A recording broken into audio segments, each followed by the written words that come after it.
န်းလေးကိုဝယ်ယူမယ်ဆိုရင် BCC ဓာတ်လီကားနဲ့ကိုပိုင်အုံနာပုတ်လဲတခါတည်းမင်္ဂလာပါဒီအခန်းလေးကတော့ပထမဓာတ်ဒုတိယဓာတ်3800ကျော်လဲမသုံးချင်ဘူး6လွှာ9လွှာ10လွှာမှလည်းမနေချင်ဘူးဆိုတော့ကိုဘောစီအမျိုးတွေအတွက်4လွှာ3920နဲ့အယောင်းဖွင့်ထားတဲ့အခန်းလေးနဲ့မိတ်ဆက်ပေးမှာဖြစ်ပါတယ်ဗျဒီခန်းလေးကအင်းစိန်ပေါက်တော့မူလတန်အိမ်ယာနှစ်မှာရှိတဲ့အခန်းလေးပဲဖြစ်ပါတယ်ဗျဒီခန်းလေးကိုဝယ်ယူမယ်ဆိုရင် BCC ဓာတ်လီကားနဲ့ကိုပိုင်အုံနာပုတ်လဲတခါတည်းကိုပိုင်အမီပေါက်ပေါ့နော်အုံနာပုတ်တခါတည်းရရှိမှာဖြစ်ပါတယ်ဗျဒီခန်းလေးကလည်း15 P40 ကိုမှဧကန်တစ်ခန်းနဲ့ဧကန်နှစ်ခန်းပေါင်ရင်မှာလည်းဖြစ်ပါတယ်ဗျမူလတန်အိမ်ယာရဲ့နှစ်ကဲဖွဲ့စည်းပုံတွေကတော့အားလုံးအတူတူပဲပေါ့နော်ကျွန်တော်လိုက်ပြပေးပါမယ်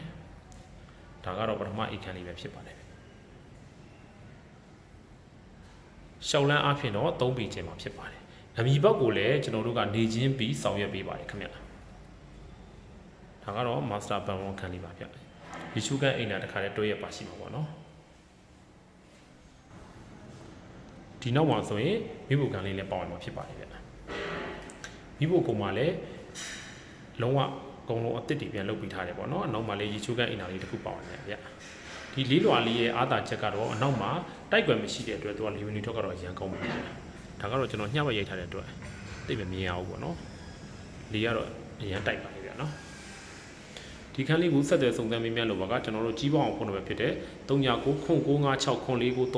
ဆက်သွယ်စုံစမ်းမေးမြန်းနိုင်ပါတယ်လေးလောင်မြောက်သိန်း920နဲ့ရောင်းချပြီးမှာပဲဖြစ်ပါတယ်ဗျအားလုံးကျေးဇူးတင်ပါတယ်